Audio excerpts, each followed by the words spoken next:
Está feliz com Jesus aí? Dá um amém aí. Coisa boa. Abra a sua Bíblia em Apocalipse, no capítulo 6. Nós estamos na nossa 10ª mensagem sobre o livro do Apocalipse. Quantos aqui estão acompanhando desde o início? Aleluia, glória a Deus. Então vamos clamar ao Senhor aqui para que Ele fale ao nosso coração. Vamos pedir que Ele fale através da sua palavra agora ao nosso coração. Espírito Santo de Deus, nós nos colocamos aqui diante da Tua palavra. Fala conosco, Jesus.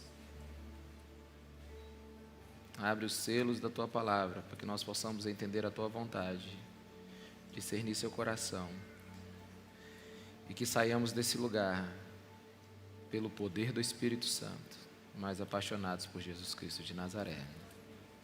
É o que nós oramos, para a glória de Deus, para a glória do Filho, em nome de Jesus, amém? Então nós estamos estudando Apocalipse.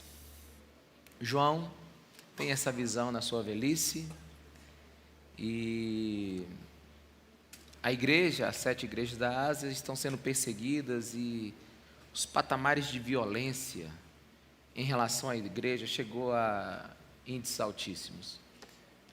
E a mensagem que Jesus trouxe é que o reino de Deus tinha chegado, mas Roma estava desfrutando de tanto poder que alguns cristãos começaram a ter sua fé abalada.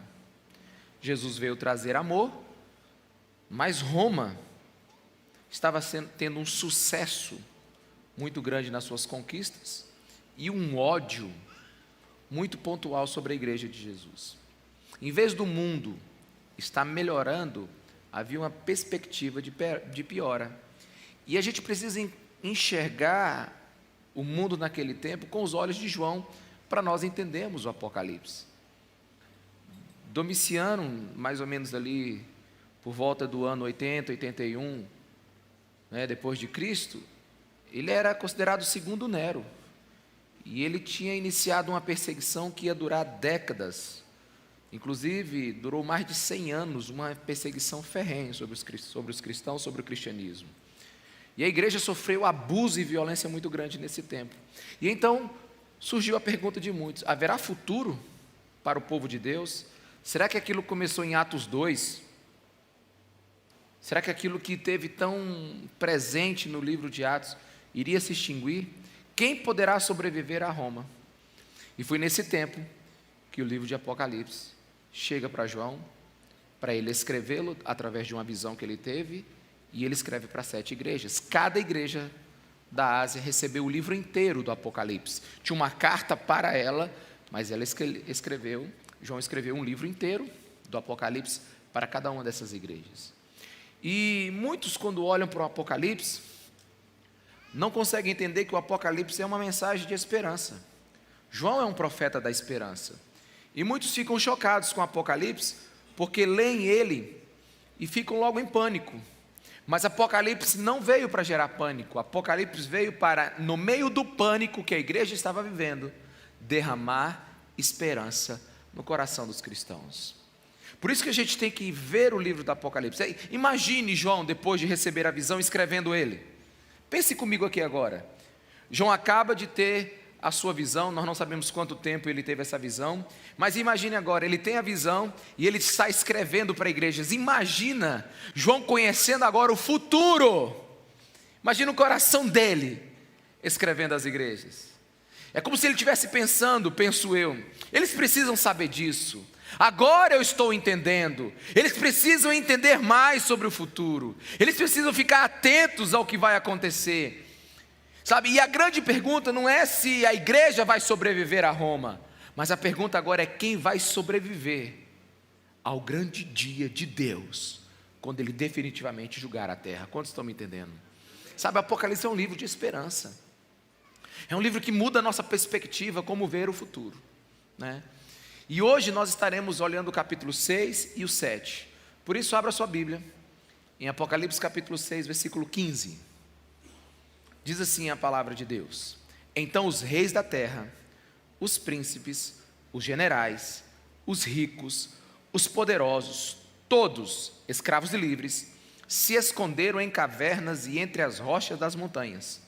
Eles gritavam às montanhas e às rochas: caiam sobre nós e escondam-nos da face daquele que está sentado no trono e da ira do Cordeiro.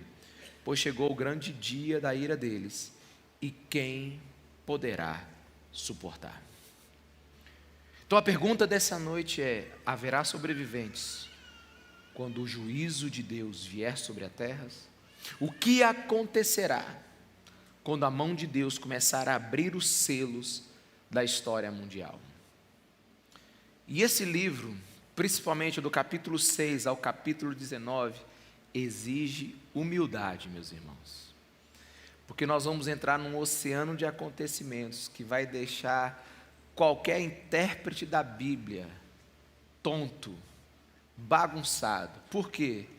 Porque Apocalipse, além de não ter uma perfeita ordem cronológica, ele não pode ser lido literalmente.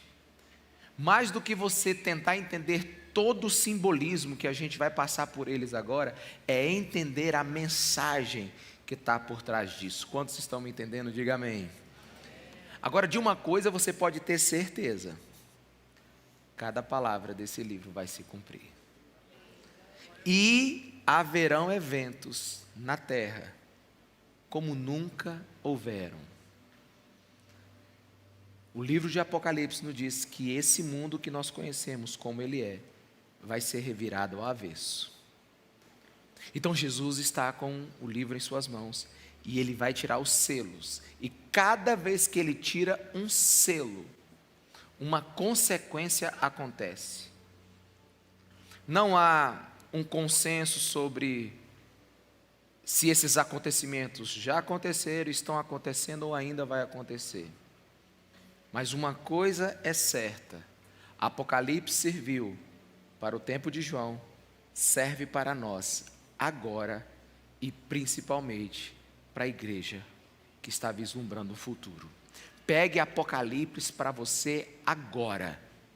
Pegue Apocalipse para servir para você agora. E para ajudar você a entender Apocalipse, você dá um pulo lá em Zacarias, principalmente os versículos 6 e 7, você dá um pulo em Zacarias 1, capítulo 6, veja o discurso do final dos tempos de Jesus em Mateus 24, porque são textos paralelos a esse que nós estamos estudando hoje, o capítulo 6 e o capítulo 7. E agora você precisa entender a mente de João. João tem uma visão, essa visão aconteceu há 2000 anos atrás. O que tem no imaginário de João? Você vai perceber que da abertura do selo 1 ao 4, João vai citar 4 cavaleiros e 4 cavalos. 4 cavalos e 4 cavaleiros, cada um de uma cor. E cada um cumprindo um papel nessa terra. João está tendo uma visão do que vai acontecer no mundo. João está tendo uma visão da mão de Deus, do juízo de Deus sobre a terra. Então ele no imaginário que ele tem, nas figuras que ele tem do seu tempo, cavalo e cavaleiro são figuras de guerra. Então João, no imaginário dele, ele usa esse simbolismo. Não significa que literalmente são cavalos, são cavaleiros, como a gente vai ver um monte de outro simbolismo no Apocalipse.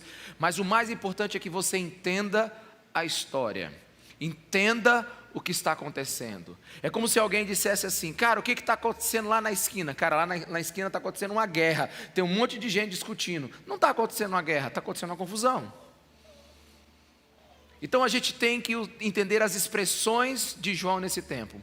Mas para isso, você precisa compreender a mensagem que o capítulo 6 e o capítulo 7 traz para nós nesse tempo. Então leia comigo Apocalipse capítulo 6, a partir do versículo 1. Observai quando o Cordeiro abriu o primeiro dos 7 selos. Então ouvi um dos seres viventes dizer com voz de trovão: venha! Olhei, e diante de mim estava um cavalo branco. Seu cavaleiro empunhava um arco e foi-lhe dado uma coroa. Ele cavalgava como vencedor, determinado a vencer. Então Jesus abre o primeiro selo e um ser celestial grita: venha! Então um cavalo branco sai com um cavaleiro, né?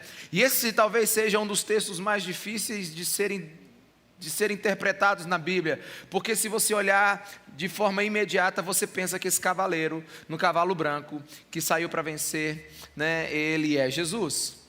né? Muitos defendem que é Jesus por causa de Apocalipse capítulo 19, versículo 11. Outros afirmam que é o Evangelho, que o Evangelho desde o início saiu para vencer. E outros defendem ainda que ele será um anticristo, alguém que vai trazer uma falsa paz, né, no final dos tempos.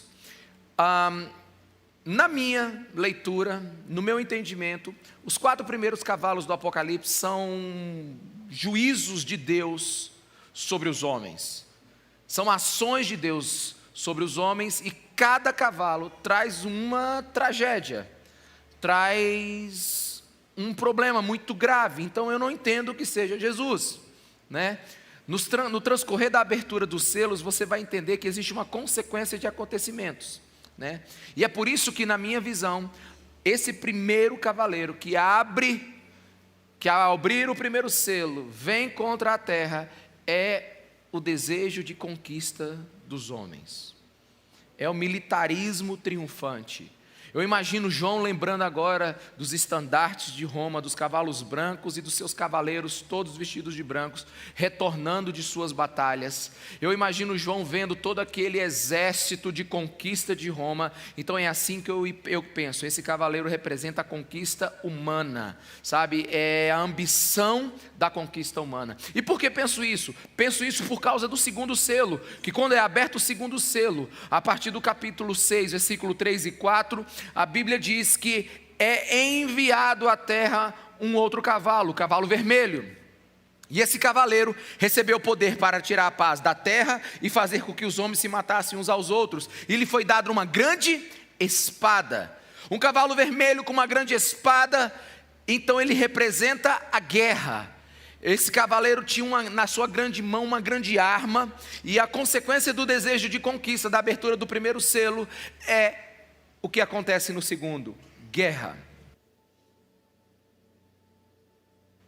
A guerra que os homens praticam para obter uma falsa paz. Ou seja, esse cavaleiro veio com poder para tirar uma paz e fazer que os homens se matassem. Sabe, naquele tempo do João existia a Pax Romana, ou seja, a paz romana. Mas a paz romana naquele tempo nada mais era do que o exército de Roma tingindo de sangue vermelho o chão, conquistando os seus inimigos, matando cada um deles. Então, o primeiro cavaleiro é o desejo de conquista, e esse desejo de conquista gera a ação do segundo cavaleiro, que é a guerra. Meus irmãos, prestem atenção em algo: o ser humano é um ser que vive em guerra.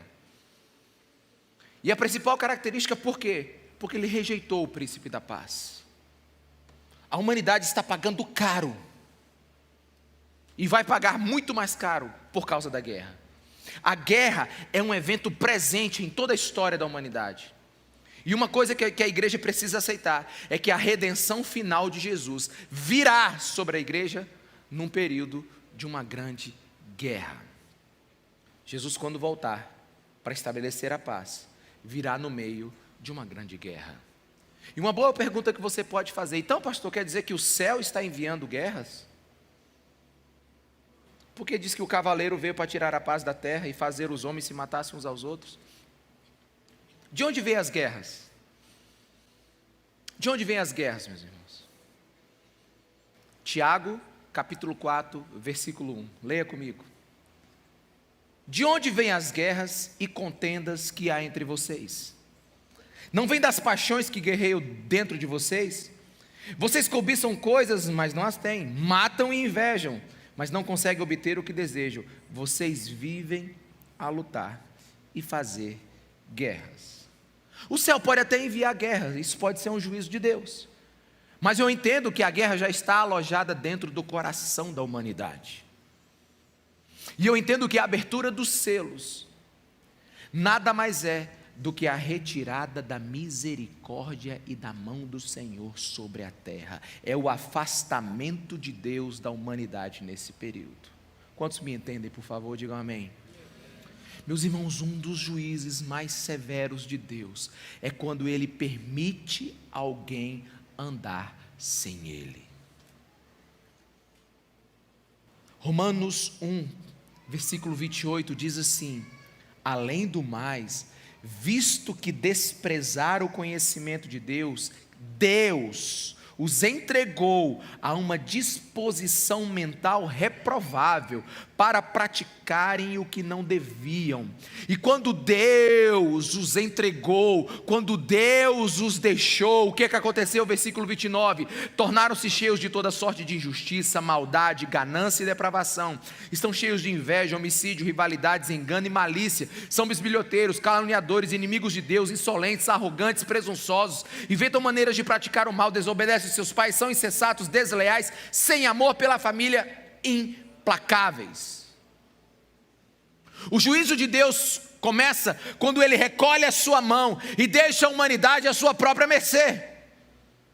Pensa comigo agora, vamos a você e a mim. Imagine agora Deus retirando a mão dele sobre nós. Imagine o Espírito Santo de Deus agora, não mais restringindo a maldade no seu coração. O que você seria capaz de fazer? Aonde você seria capaz de chegar? Por isso que esses selos, eles são a verdadeira, potencialização de toda a maldade do ser humano. Primeiro o desejo de conquista, depois o desejo de guerra. Haverá um juízo de Deus, meus irmãos, que vai tocar toda a terra. Mas cuidado, para Deus não começar o juízo em você, deixando você livre dele. Na medida que você resiste à ação de Deus, Deus é insistente, mas tem limites. Quando ele não é bem-vindo no lugar, ele se afasta. E um dos maiores juízos de Deus sobre um homem e uma mulher é quando Deus o permite viver por sua conta própria. Que Deus tenha misericórdia de nós. Então nós vamos para o terceiro selo. Se o primeiro é o desejo de conquista, o segundo é a guerra, o terceiro é um cavalo preto. E seu cavaleiro tinha na mão uma balança, versículos 5 e 6 do capítulo 6. E então ouvi o que parecia uma voz entre 4 seres viventes, dizendo: 1 quilo de trigo por 1 denário, e 3 quilos de cevada por 1 denário, e não danifique o azeite e o vinho. Aqui é muito interessante, porque se o primeiro cavalo é a conquista, o segundo é a guerra, o terceiro é a fome. Esse cavalo é o cavalo da fome, e ele traz na sua mão uma balança. Uma balança é um símbolo de justiça, que pesa alguma coisa. Com o desejo de conquista vem a guerra, e com a guerra vem a fome. Fome é a consequência da destruição pela guerra. Suprimentos de alimentos da humanidade são destruídos por causa das guerras. O caso aqui é que o caos agrícola aconteceu por causa do caos da guerra. E aqui há uma expressão, 1 denário para comprar 3 quilos. 1 denário é um dia de trabalho de um homem. 1 denário para comprar, quer dizer, é 1 quilo de trigo por 1 denário. É 1 denário para comprar 1 quilo de trigo. Era mais ou menos se 1 quilo de trigo hoje custasse uns 50 reais. Ou mais. Ou seja, desejo de conquista leva às guerras, as guerras levam à fome. Fome é a escassez. E escassez é a natureza fora do desequilíbrio. E não há dúvida que isso acontece no nosso meio, que já está acontecendo. A China, no ano passado, construiu um arranha-céu para ser a maior granja de criação de porcos vertical do mundo, para serem mortos 1,2 milhões de animais por ano. Não tem como sustentar tantas pessoas, somos mais de 8 bilhões, e ainda em guerra. E ainda com um homem exponencialmente mau, ganancioso. Com isso, a gente chega no 4º selo, porque cada selo que abre é uma autorização de Deus para julgar a terra segundo a maldade dos homens. Apocalipse 7:8, do versículo 7:8 diz assim: quando o Cordeiro abriu o 4º selo, ouvi a voz do 4º ser vivente dizer: venha. Olhei e diante de mim estava um cavalo amarelo. Seu cavaleiro chamava-se Morte. Esse já vem definido. Você não precisa descobrir quem ele é. Ele já é a morte. Até porque depois do desejo de conquista vem a guerra, da guerra vem a fome e a consequência é a morte. Isso tudo aqui é o juízo de Deus sobre a terra. João está vendo o futuro. João está vendo o que vai acontecer no mundo. João está analisando o futuro da humanidade. Jesus está abrindo os selos. João está tendo discernimento sobre o que vai acontecer. E com esse cavaleiro da morte, atrás dele vem o Hades, o inferno. E a Bíblia diz que por causa desse cavaleiro, dessa situação, dessa condição, desse caos, desse juízo de Deus, 25% da população mundial morre. Ô pastor, foi tão bom domingo passado. A gente estava na sala do trono. Foi adoração. Foi tão maravilhoso, mas deixa eu te dizer, o livro do Apocalipse, ele não tem uma ordem cronológica correta. O que você estava assistindo no capítulo 4 e 5 era depois da grande tribulação, era a igreja já em glória. Quantos estão me entendendo? Diga amém. Só que agora a gente está vendo como Deus vai julgar esse mundo. Sabe por quê, meus irmãos? Deus sabe quem o homem é, mas o homem não sabe. Deus sabe quem o homem é sem Jesus, mas o homem não sabe. Sabe, o homem, ele faz prognósticos. A ciência diz que tudo vai ficar bem, que um dia inclusive nós seremos eternos, que dará um jeito para nós vivermos para sempre. Sabe, mas no Apocalipse, ele desvenda o ser humano e mostra como ele realmente é, ao ponto de um caos na humanidade acontecer por um ato quase irracional do homem: guerra. Da guerra, fome, e agora doenças e epidemias. Nós tivemos 2 anos de Covid e todo mundo achou que o Apocalipse estava chegando. Ninguém nunca se interessou tanto pelo final do mundo como se interessou de 2000 até 2021. Será que é o final dos tempos? Pode ser. Eu acredito que estamos no capítulo final da história, só não sei o tamanho desse capítulo. Mas deixa eu te falar, o livro de Apocalipse me diz que Deus vai permitir que a maldade humana alcance seu potencial máximo. Até porque isso já está profetizado há milênios de anos. Lê comigo Salmo 9, do versículo 15 em diante. Eu quero na versão NVT, por favor, aí. Que diz assim: as nações caíram na cova que abriram, seus pés ficaram presos no laço que esconderam, e o Senhor é conhecido por sua justiça. Os perversos são pegos nas suas próprias armadilhas. As nações caíram na sua própria cova, ou seja, os homens, eles serão engolidos pelos seus próprios pecados. O pecado é algo destrutivo. O pecado é como um câncer, ele mata o seu hospedeiro. Quantos estão me entendendo? Diga amém. Meus irmãos, Jesus está nos ensinando o que vai vir por causa da maldade do coração humano.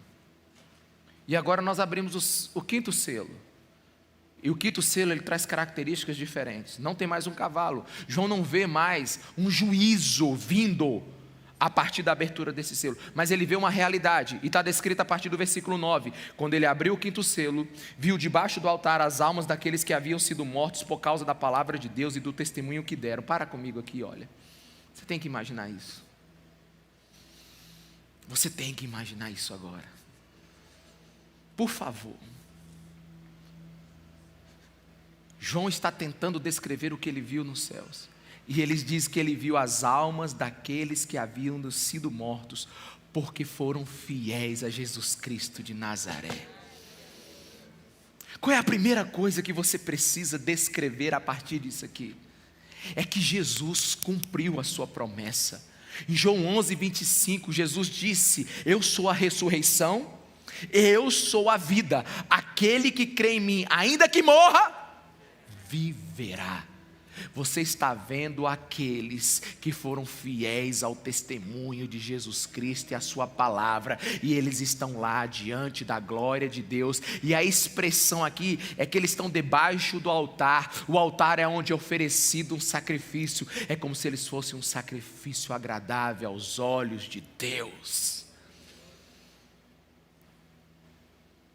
Você precisa lembrar que Apocalipse não foi escrito para fortalecer a igreja perseguida, simplesmente para dizer para ela assim: aguenta que as coisas não vão piorar, aguenta porque Jesus vai dar uma trégua para vocês. Não, lembre-se que Apocalipse foi escrito para fortalecer a igreja na perseguição, e não avisá-la que ela ia escapar dela. Veja João dizendo para 7 igrejas: ei, preste atenção, Esmirna, todos aqueles que sofreram, todos aqueles que morreram, todos aqueles que foram fiéis, eu tive a visão do futuro deles.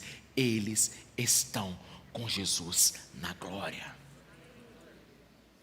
É uma palavra profética para a igreja aprender a aguentar a grande tribulação. Deixa essa verdade entrar no seu coração. Se o evangelho entrou na sua vida, se Jesus te salvou, morrer é estar com Cristo. Deus não poupou essas pessoas do martírio, mas deu poder para elas morrerem por causa da sua palavra e depois recebê-las na glória. Sabe, Jesus está respondendo à igreja perseguida. Eu imagino João, eu não consigo ler o Apocalipse e não imaginar João, depois de ter visto essa visão, escrevendo ela e dizendo assim: eu preciso avisar essas 7 pequenas igrejas, eu preciso avisar os meus irmãos que eu vi onde estão eles, eu quero escrever que os seus parentes, os nossos irmãos em Cristo estão na presença do Senhor. Será que João escreveu isso em lágrimas? Será que João escreveu isso de forma alegre? Eu imagino que sim, porque a igreja estava sendo perseguida e ela precisava de uma palavra de esperança. E nós precisamos acordar, meus irmãos, porque hoje nós vivemos um tempo muito estranho. Nós somos o povo dos carros automáticos, das casas com ar-condicionado, das comidas fast food, sabe, falar em sofrimento, falar em martírio, falar em sofrer por causa de Jesus, parece até uma ofensa para a igreja.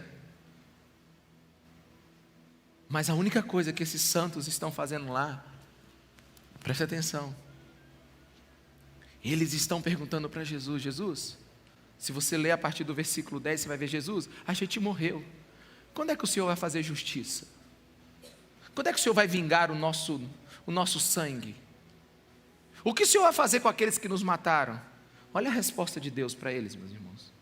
Eles estão lá no trono de Deus e eles fazem uma pergunta. João está vendo isso. O que o Senhor vai fazer agora com aquelas pessoas más que mataram a gente, aqueles que perseguiram a gente? O que o Senhor vai fazer com essa gente ruim, que nunca deixou a igreja em paz? Olha a resposta de Jesus. Então cada um deles recebeu uma veste branca. Jesus está dizendo assim: ei, você é justificado, você é salvo, você é lavado e remido pelo sangue de Jesus. Aqui está a sua condição, vestes brancas. E espere um pouco mais. Repita comigo: espere um pouco mais. É muito interessante Deus falar isso. Espera. Agora, por que Jesus está dizendo espera? Olha que palavra dura da gente entender, meus irmãos. Até que se complete o número dos seus conservos e irmãos que deveriam ser mortos com ele. Jesus está dizendo assim: vocês estão pedindo justiça? Espera um pouco mais, porque ainda tem outros que ainda vão morrer em meu nome. Ainda haverá perseguição na igreja. Não é só o número daqueles que já morreram em Esmirna. Imagine quantos cristãos que morreram agora na Segunda Guerra Mundial pela mão do nazismo.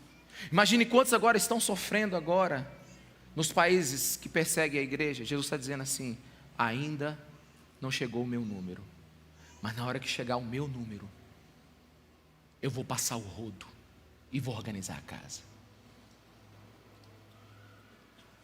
Qual é o número de Deus aqui? Ele não diz. Só que Deus tem limite. Um dia a taça entorna. Qual é o número de Deus para a sua vida e para a minha?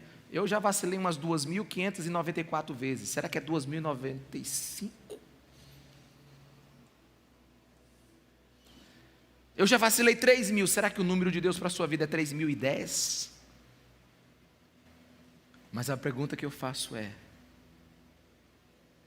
nós acreditamos que um dia a mão do Senhor vai julgar todos? Porque Ele está falando para esses santos que estão lá agora. Preste atenção, meus irmãos. Esperem, descansem, esqueça o mal que praticaram contra você. Agora o negócio é comigo. Isso me ensina que justiça divina elimina vingança pessoal. Amém, meus irmãos? Eu não sei o mal que fizeram com você, sua família, ou que ainda será feito, mas justiça divina elimina a vingança pessoal. A vingança pertence ao Senhor. E aqui há uma providência controladora. É como se Deus falasse assim: tem limite. Um dia minha taça entorna. E tem outra coisa que você precisa entender: enquanto o evangelho for pregado nessa terra, o verdadeiro evangelho, enquanto existir uma igreja verdadeira, ela vai ser perseguida por causa do evangelho. Porque um crente de verdade, ele é protestante só em existir. Alguém aqui? A vida de um cristão de verdade é um protesto. A vida de um cristão de verdade, ela é um protesto nesse mundo. Na verdade, ele boicota esse mundo, porque o cristão não entra na engrenagem de injustiça desse mundo. E quando nós vivermos a palavra de Deus, esse mundo vai nos odiar. Por quê? Porque a gente não se encaixa nos contratos ilícitos, nas propostas indecorosas, na luxúria. Enquanto o evangelho for pregado em toda a terra e uma igreja ouvi-lo de verdade, haverão mártires. Isso é estranho na terra do século 21, porque a igreja hoje é acomodada. Choveu, não vou para a igreja. Ah, meus irmãos, se prepare para o fim dos tempos. Se prepare para quando Jesus Cristo vier em glória, porque você vai ter que fazer uma distinção muito difícil. Você vai ter que entender algo muito complicado. Morrer por Cristo é tragédia ou é glória? Então você quer ser glorificado? É tragédia ou é glória? Porque se você olha, por exemplo, a maioria dos cristãos hoje, quando ele começa a coisa a ficar preta, Deus começa a dever ele. É só começar a ter um sofrimento, Deus já começa a dever ele. Ele vai fazer logo a primeira campanha, subindo ao monte, orando de madrugada: Senhor, eu estou passando por uma prova. Deixa eu te dizer, meu irmão, deixa eu te explicar só uma coisa. Você precisa compreender o que Jesus pensa sobre o sofrimento em nome dele. Qual é a perspectiva que um cristão deve olhar o seu sofrimento? Nós já estudamos isso quando estudamos a carta de Filipenses, Filipenses 1, versículo 29. O que é para Paulo é o sofrimento? Ele diz que é um privilégio. 1:29, pois a vocês foi dado o privilégio de não apenas crer em Cristo, mas também de sofrer por Ele. Qual é a sua perspectiva sobre o sofrimento? No ano de 2000, essa é uma das histórias mais fortes que eu conheço. Ruby e Laura, duas senhoras de 80 anos, elas faziam missões há décadas na República dos Camarões, na África. Duas mulheres piedosas. Ruby tinha 80 anos, Laura também, só que Laura era viúva e Ruby nunca casou. Uma das duas era médica, não sei como é que era nesse tempo, mas elas viviam ajudando o pessoal lá do interior da República dos Camarões, os pobres, os necessitados, quem nunca tinha ouvido o evangelho. Sabe o que aconteceu? Acabou o tempo de Ruby e Laura nesse tempo lá, eles estavam voltando para os Estados Unidos, então pegaram seu jipe de volta, e eles estão retornando. O jipe perde o freio, então elas descem um morro, uma ladeira muito íngreme, e tem um acidente terrível. O acidente é tão terrível que a morte delas não pôde ser mostrada. Como elas ficaram, o corpo delas ficaram dilacerado. Foi uma morte terrível. Então houve uma grande comoção nos Estados Unidos. Nossas missionárias morreram, e todo mundo começou a chorar. E claro, o choro é necessário. Todo mundo ficou triste. Mas um pastor levanta no domingo de manhã e faz uma mensagem que eu nunca pensei que eu iria ouvir um dia. John Piper começa a sua mensagem de manhã falando sobre Ruby e Laura. Tragédia ou glória? E ele começou a falar da tragédia do acidente, a forma como foi o acidente, as mulheres piedosas que estavam vivendo para o Senhor há anos, como elas estavam cuidando dos pobres, os recursos dela eram todos para isso. Como é que pode Deus permitir que duas mulheres morram desse jeito? Ele falou tragédia, mas ele agora mude a sua perspectiva sobre o sofrimento, e ele diz: agora eu quero que vocês imaginem elas, um segundo após a morte delas, entrando pelos portões da glória e sendo recebido pelo Senhor Jesus Cristo. duas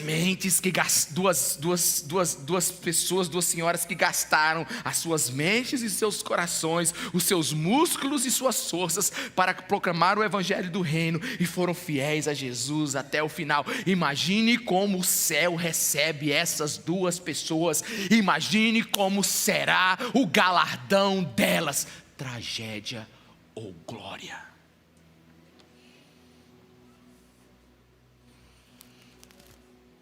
Existem mártires hoje lá no trono de Deus, porque o martírio não é um acidente. Fala comigo, o martírio não é um acidente. É um comunicado de Deus dizendo que o meu juízo está amadurecendo sobre a terra. Cada vez que a igreja se levanta e resiste ao sofrimento, mais rápido eu estarei para julgar o meu povo. E ele julgou. É por isso que a gente chega agora no 6º selo, a partir do versículo 12. Haja imaginação para entender o que João está dizendo aqui. Na verdade, a gente precisa de revelação. Observei quando ele abriu o 6º selo. Houve um grande terremoto. O sol ficou escuro como o tecido de crina negra. Toda a lua tornou-se vermelha como sangue. E as estrelas do céu caíram sobre a terra como figos verdes caem da figueira quando sacudidos por um forte vento. O céu se recolheu como se enrola um pergaminho, e todas as montanhas e ilhas foram removidas de seus lugares. Então os reis da terra, os príncipes, os generais, os ricos, poderosos, todos, escravos e livres, se esconderam em cavernas entre as rochas das montanhas. Eles gritavam às montanhas e às rochas: caiam sobre nós e esconda-nos da face daqueles que está sentado no trono e da ira do Cordeiro, pois chegou o grande dia da ira deles, e quem poderá suportar? O 6º selo é aberto e um colapso acontece no mundo. Pastor, eu acho que João não viu direito. João devia estar assim, na hora ele estava com sono. Eu acho que ele não soube colocar as palavras no lugar. Então vamos colocar as palavras então de Jesus. Leia comigo Mateus 24, a partir do versículo 29. Imediatamente após a tribulação daqueles dias, o sol escurecerá, e a lua não dará sua luz, e as estrelas cairão do céu, e os poderes celestes serão abalados. Então aparecerá no céu o sinal do Filho do Homem, e todas as nações da terra se lamentarão e verão o Filho do Homem vindo nas nuvens do céu com poder e grande glória. Meus irmãos, nós temos que conhecer a mensagem por inteira. Enquanto eu preparava esse capítulo 6 e 7 do Apocalipse, eu falei: gente, Deus, o Senhor foi tão gostoso domingo passado, a glória do Senhor, a presença no trono, o Senhor está no controle de todos. Ele falou assim: por isso que eu estou no controle de tudo, que eu estou avisando o que vai acontecer. Minha igreja não pode ficar despreparada por aquilo que vai acontecer, porque do versículo 12 ao versículo 14 agora, você vê o colapso da natureza. Preste atenção: terremoto, sol escuro, lua vermelha, estrela caindo, sabe, céu sendo enrolado como um pergaminho. O João não consegue explicar, mas se você tivesse essa visão hoje, você pensaria em quê? Céu se escurecendo e lua ficando escura. Uma bomba nuclear. Sim ou não, irmãos? Sabe, estrelas caindo do céu. Você ia pensar o que hoje? Foguetes, bombas. Sabe, João tem o arsenal que ele pode na imaginação dele. Nós teríamos o nosso agora. Não significa que seja isso, mas o fato é que haverá um colapso da natureza. Deus vai falar que todo o universo vai estar se desintegrando. O Apocalipse não serve para dizer que a igreja vai ser arrebatada na grande tribulação. Não cabe no texto, irmão. Apocalipse é para preparar a igreja para o cataclisma que vai acontecer. Pastor, essa mensagem está muito Apocalipse. É verdade.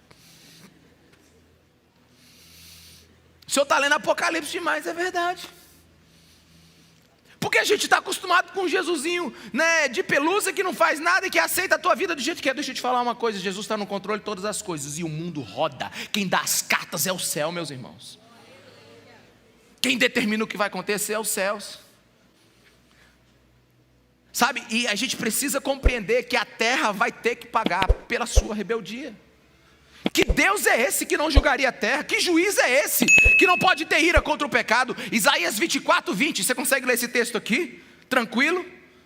A terra cambaleia como um bêbado, balança como uma cabana ao vento, tão pesada sobre ela é a culpa de sua rebelião, que ela cai para nunca mais se levantar. Meus irmãos, antes de novos céus e nova terra, essa terra tem que cair. Há um colapso da natureza, e não só um colapso da natureza. Se você olhar do versículo 15 ao 17, você vai ver também que tem um colapso da humanidade. Fala aqui reis da terra, reis, imagine os reis, imagine os reis, imagine os bilionários, os príncipes, os generais, os ricos, os grandes políticos, os poderosos, escravos e livres, 7 posições sociais. Apocalipse é o livro dos 7 igrejas, 7 taças, 7 selos, 7 posições sociais. Ou o que significa o número 7? Plenitude, completude, ou seja, todos da humanidade vão estar debaixo do juízo de Deus. O 6º selo libera a ira de Deus sobre a terra. O 6º selo vai dizer que Deus vem julgar a terra e não haverá distinção de classes, não haverá vantagens econômicas, não haverão títulos. Ninguém vai escapar do horror do juízo de Deus, meus irmãos.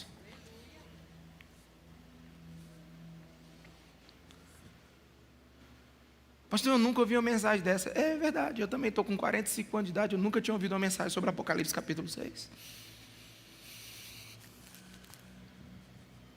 Uma pessoa hoje de quase 60 anos falou assim: pastor, é a primeira vez que eu estou ouvindo isso. Eu digo, isso é ruim, porque a igreja se torna fraca, porque Apocalipse veio para colocar uma coluna dorsal de aço na nossa fé, veio para fazer você crente de verdade, que no livro do Apocalipse não tem meio termo. Amém, meus irmãos? Até porque o meio termo foi vomitado lá em Laodiceia. No Apocalipse, ou você é, ou você não é. Não é no Apocalipse não. No reino de Deus, só tem aqueles que são. Ninguém vai ficar isento. Chegará um tempo onde toda a indiferença dos homens vai ser zerada. E você sabe o que significa isso? Esse é o inevitável escatológico. Você sabe qual é o inevitável escatológico do mundo? Deus existe. Todos verão que Deus existe. Ele está no controle de todas essas coisas e vai julgar os homens. Parece que os pregadores desse tempo, eles têm uma dificuldade com a ira de Deus. Sabe, tem uns que ficam até pedindo desculpas por alguns textos da Bíblia. Deixa eu te falar uma coisa: eu jamais seguiria um juiz que fosse injusto, eu jamais queria um salvador que fosse injusto, eu jamais acreditaria num Deus santo se ele não fosse aquele que julgaria o mal. Quantos me entendem? Diga amém. Romanos capítulo 1, versículo 18 diz: portanto, a ira de Deus é revelada aos céus contra toda impiedade e injustiça. É isso, a ira de Deus é contra a injustiça, a ira de Deus é contra a impiedade, a ira de Deus é contra o rebelde. Preste atenção, meus irmãos, Deus vai ser justo com os arrependidos, Deus vai ser justo com os lavados pelo sangue de Jesus, e Deus será justo com os que rejeitaram Cristo. A ira de Deus é uma perfeição divina.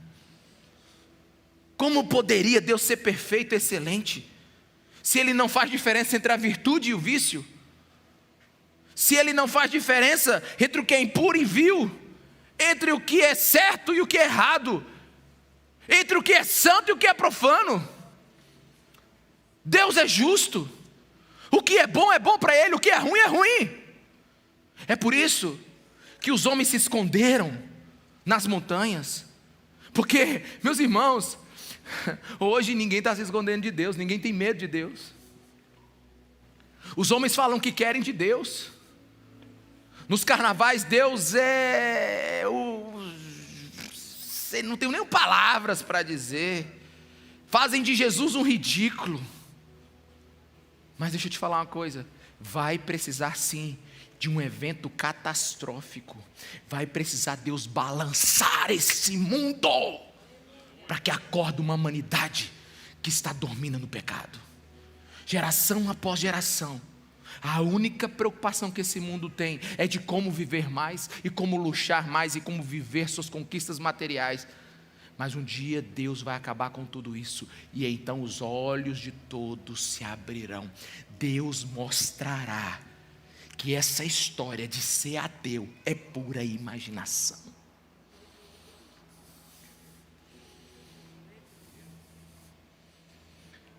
Tem uma frase que diz que não tem ateu nas trincheiras de guerra. Meu irmão, não vai ter ateu mesmo, é no dia do juízo de Deus.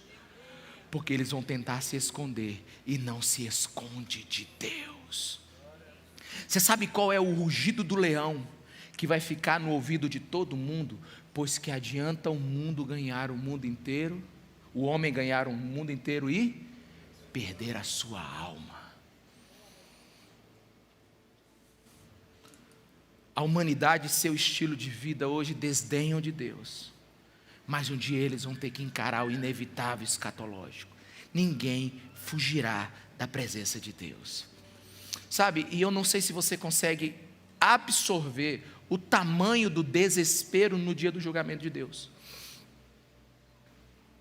Leia comigo o versículo 16 do capítulo 6, preste atenção. Eles gritavam às montanhas e às rochas: caiam sobre nós e esconda-nos da face daquele que está sentado no trono e da ira do Cordeiro. Eu não sei o que João está vendo, eu não sei exatamente qual é o fato que Deus está mostrando para João, porque João está tendo uma visão como que assiste uma televisão, como que quem assiste um cinema. Alguém está me entendendo aqui? Só que João ele não sabe descrever, a única coisa que ele consegue usar em palavras é, o que ele está vendo é tão horripilante para esses homens sem Deus, para essa humanidade que desdenhou de Deus, que ela prefere sofrer um avalanche do que estar de cara com Deus. Meu Deus. As pessoas vão procurar a morte, mas não vão procurar Deus. Porque nesse dia vai estar a ira de Deus em ação. Deixa eu te falar uma coisa, meus irmãos. A ira de Deus recaiu sobre Jesus Cristo naquela cruz. Como é que você acha que o próprio Deus, Jesus Cristo, Deus encarnado de Deus, passa de mim esse cálice? Porque Ele é quase insuportável. Você acha que Jesus estava falando de pregos nas mãos? Quando Policarpo, lá de Esmirna, é queimado vivo e dando glória a Deus? Você acha que Jesus estava falando de dor, de sangramento, de nervos sendo cortados? Jesus estava falando, dura coisa é cair na mão de Deus. E lá naquela cruz, Jesus sofreu o inferno por nós, foi espancado por homens, foi espancado por Satanás, e por fim foi espancado por Deus. Esse é o inferno. O inferno é quando homens, o diabo e Deus cuida de você.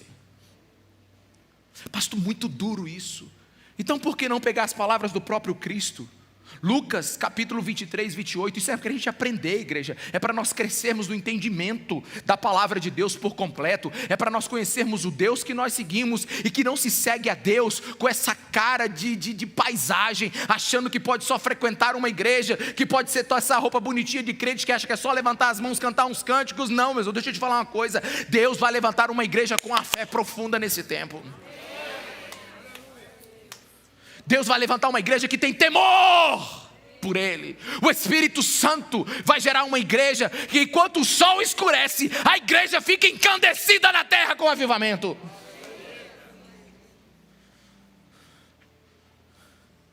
Eu sinto Deus aumentando o peso dos halteres da fé da igreja.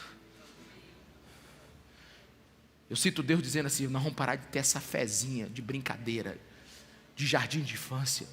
É a hora de vocês saberem o que vai acontecer. Palavra de Jesus Cristo, Lucas 23, 28, diz assim, Jesus voltou-se e disse-lhes, filhas de Jerusalém, não chore por mim, chore por vocês mesmos e por seus filhos, pois chegará a hora em que vocês dirão, felizes as estéreis, os ventres que nunca geraram e os seios que nunca amamentaram. Então dirão as montanhas, caiam sobre nós, e as colinas cubram-nos. Os homens estão fugindo de quê, pastor? Dos terremotos? Não. Do céu que está completamente em chamas? Não. Das montanhas que estão sendo pulverizadas? Não. Eles estão fugindo de Deus. nada trará mais terror nessa terra do que o juízo final. Pastor, você está querendo que eu fique com medo? Não, eu só quero que você sinta o chão dos seus pés sumindo.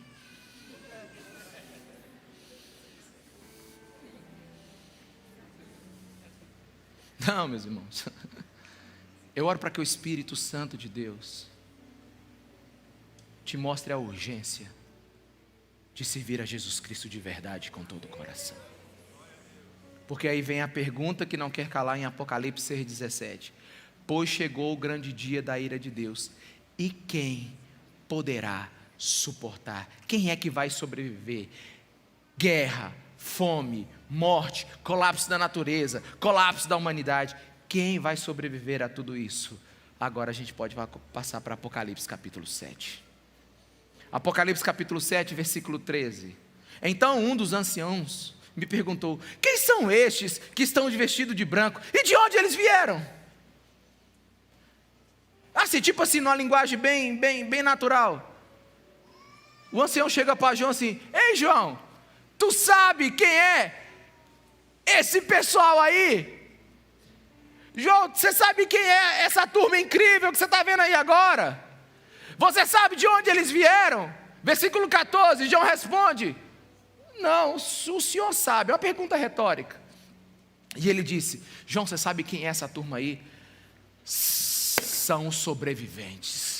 São aqueles que vieram da grande tribulação, que lavaram as suas vestes e as alvejaram no sangue do Cordeiro. Sabe? E sabe como é que eu começo a ver esse texto? Eu começo a ver esse texto assim. Eu imagino João recebendo a revelação, e ele está escrevendo para quem lá no seu tempo? Para 7 igrejas que estão sendo perseguidas por Roma. Eu vejo João escrevendo, ele tendo a revelação e diz assim: eu preciso escrever. Se fosse, acho que um WhatsApp, João já tirei revelação e já escrevia direto, sabe? Mas eu imagino João escreveu. Eles precisam saber, Esmirna precisa saber, Éfeso precisa saber, Filadélfia precisa saber, Pérgamo precisa saber, Tiatira precisa saber, Sardes precisa saber, até Laodiceia, para aqueles que abriram a porta. Quem são aqueles que estão diante do trono agora? São aqueles que, apesar de terem comido o pão que o diabo amassou nessa terra, agora eles estão vivendo na glória e na presença do Cordeiro. É isso que a gente precisa começar a imaginar. Apocalipse é um tônico para a nossa fé. Sabe, a pergunta do Cordeiro, a pergunta do ancião, é tudo sobre o Cordeiro. Está dizendo assim: João, você sabe que por qual meio eles chegaram aqui? Por que condições eles sobreviveram? Esses só estão aqui porque eles lavaram as suas vestes e alvejaram no sangue do Cordeiro. Eles passaram pela grande tribulação e os céus assistiram uma igreja avivada. Sabe, irmão, deixa eu te falar uma coisa: vai ter os santos da tribulação, os santos da tribulação, a igreja da tribulação, uma igreja que vai queimar como nunca, um avivamento como se nunca viu, porque o pior tempo da humanidade vai ser o tempo de maior derramamento do Espírito Santo sobre a igreja do Senhor.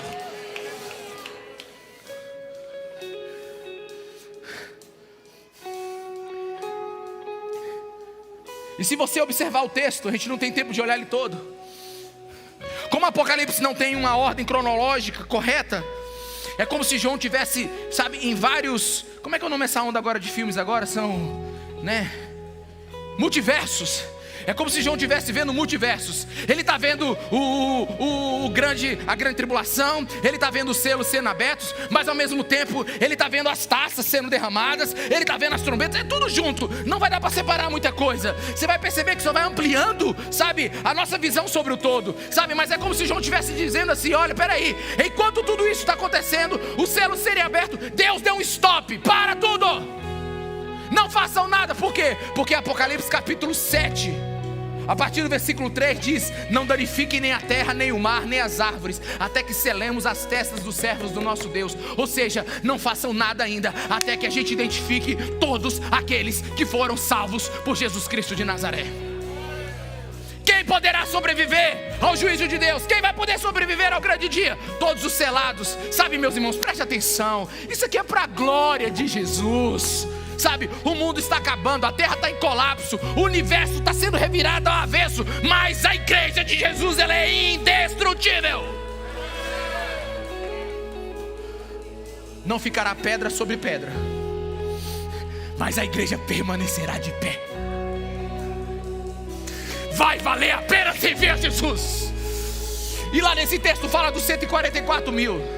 Pega as tribos, está faltando a tribo de Dan, está na ordem errada, sabe, é uma confusão que ninguém consegue entender. Mas 144 mil não é para você entender ele literalmente. Até porque há um tempo atrás tinha uma religião aí que tentava dizer que os 144 mil era dela. Depois que ela passou de 144 mil, aí elas tiveram que fazer um sorteio, quem é que vai para o céu lá? Não, 144 mil é um simbolismo. 12 vezes 12 vezes 1000. As tribos, os patriarcas, os anciãos, multiplicado pela totalidade daquilo que Deus está fazendo, representam todo o povo de Deus na terra. Sabe, e João viu, não danifiquem nada até que eles sejam selados. Que selo é esse, pastor? Você conhece esse selo? Se você não está entendendo, não é uma marca só na sua testa, não. Vai marcar minha testa, não. Efésios 1:13. Efésios 1:13. Fica de pé no seu lugar. Olha o selo qual é. Quando vocês ouviram e creram na palavra da verdade, aleluia, o evangelho que os salvou, vocês foram selados em Cristo com o Espírito Santo da promessa, que é a garantia da nossa herança, até a redenção daqueles que pertencem a Deus, para a glória e o louvor. Você começa a compreender o que é salvação. Você começa a compreender o que é o sacrifício de Jesus. E desculpe se eu sou emotivo demais, emocionado demais, imagino demais. Mas eu imagino nessa hora, porque se você olhar em Apocalipse 7:9, é uma multidão que ninguém pode contar. Diga assim, ninguém pode contar. Ninguém pode contar. E eu fico imaginando Jesus lá no trono. Isso aqui já passou tudo, o pau quebrou, tá todo mundo já livre, né? Morreu na tribulação, passou pela tribulação, tá na glória. Nós já estamos agora no final da história, mesmo estando no meio dela, amém? A gente entende isso depois. Mas eu fico imaginando lá Jesus lá, e no meio da grande multidão ele olha Abraão. Não te falei? Não te farei que seriam como as areias do mar e como as estrelas do céu? Eu não te falei, Abraão? Porque um dia Jesus chama Abraão para fora da tenda e diz assim: você quer saber o tamanho da tua promessa? Olha para o céu. Dá conta de contar?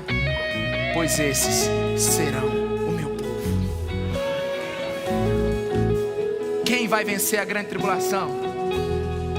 Aquele que é marcado pelo Espírito Santo. Apocalipse 7:10. E clamavam em alta voz. Isso é a multidão, meus irmãos. Eles clamavam em alta voz: a salvação pertence ao nosso Deus, que assenta no trono, e ao Cordeiro. Esse é o tônico que a nossa fé precisa para esse tempo. Você pode ouvir o apóstolo Paulo nos ajudando em 2 Coríntios 4:8. De todos os lados somos pressionados, mas não desanimados. Ficamos perplexos, mas não desesperados. Somos perseguidos, mas não somos abandonados. Abatidos, mas não destruídos. Trazemos sempre em nosso corpo o morrer de Jesus, para que a vida de Jesus também seja revelada em nosso corpo. Quem combateu o bom combate vai receber o seu galardão. Você pode ser até atingido, mas não vai ser destruído. Sabe por quê? Porque não existe nenhuma salvação em outro nome que se não seja o nome de Jesus Cristo de Nazaré. Você sabe o que nós estamos vendo no Apocalipse capítulo 7? A colheita dos céus. Isso é salvação. Apocalipse 7:15 diz que eles estão diante do trono. Diga, diante do trono. Não é porque você não entendeu que lá em Apocalipse 4 você viu quem estava diante do trono? Eram os 24 anciãos e os 4 seres viventes. Mas aqui quem está diante do trono são aqueles que são lavados pelo sangue do Cordeiro. Deixa eu te dizer, quando chegar lá no céu, você vai dizer: vai para cá 24 anciões, vai para cá, sabe, querubim, dá licença, porque a primeira fila do trono é minha. Porque isso é salvação. Isso é salvação. É ministrar dia e noite, noite e dia. no trono de Deus. Aí por fim, João ainda diz assim, Apocalipse 16: nunca mais terão fome, nunca mais terão sede, não os afligirá o sol, nem qualquer calor abrasador, pois o Cordeiro que está no centro do trono será o seu pastor. Ele os guiará às fontes de água viva. Depois você lê o Salmo 23 em casa. E Deus enxugará de seus olhos toda lágrima. Olha para a pessoa que está do seu lado e diz assim: meu irmão, você sabe qual é o nosso galardão? É da agonia para a glória. É da agonia para a glória. É das dificuldades para a paz eterna. Deus vai julgar esse mundo. A igreja está nesse mundo, mas quando Ele voltar, os seus fiéis serão guardados. Sabe, eles podem até ser abatidos, mas não destruídos. A gente pode até sangrar, mas não vai morrer. A gente pode até morrer nessa vida, mas na próxima a gente vai estar diante do trono. Nós não somos uma igreja que espera a redenção da terra. Nós somos uma igreja que espera o retorno de Jesus, a glória de Jesus. A gente tem que parar de ser tão terráqueo e começar a ser um pouco mais celestial.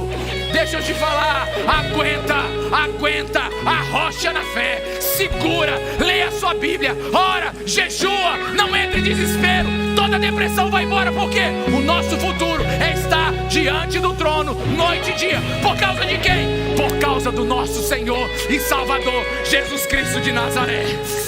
Aguenta, não se vingue, porque a vingança é do Senhor. Uma hora a taça dele derrama. Tudo vai ser para a honra e a glória dele. Pastor, e essa ira vai acabar com todo mundo? Não, a Bíblia diz que por causa da ira de Deus, do grande juízo de Deus, muitos abrirão seus olhos nesse grande dia de desespero e ainda assim serão salvos. Jesus está trabalhando. Jesus trabalhando. Um adolescente me procurou no final do culto e disse assim: pastor, é pecado eu falar Maranata? Eu digo, por quê? Ele disse, porque toda vez que eu falo Maranata, eu estou dizendo assim, é que para Jesus vir, mas tem muita gente que não conhece ele. Digo, continue falando Maranata, porque quando você diz Maranata, Jesus só vem depois que cumpre todos os planos dele. Meus irmãos, um cenário está sendo montado. Número 1, o sol que derrete o gelo, endurece o barro. A glória de Deus vai ser tão grande que literalmente os que o rejeitam, rejeitarão, mas aqueles que estão com o coração apenas endurecido, frios, serão tocados por Deus. E a igreja de Jesus é aquela que precisa agora viver a antecipação do céu. E como é que se vive a antecipação do céu? Em adoração, glória, honra, poder, majestade, porque Deus já mora em mim.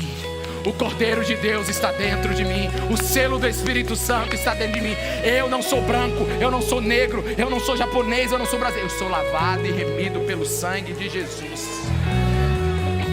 Não existe outra mensagem para esse mundo a não ser a mensagem da salvação.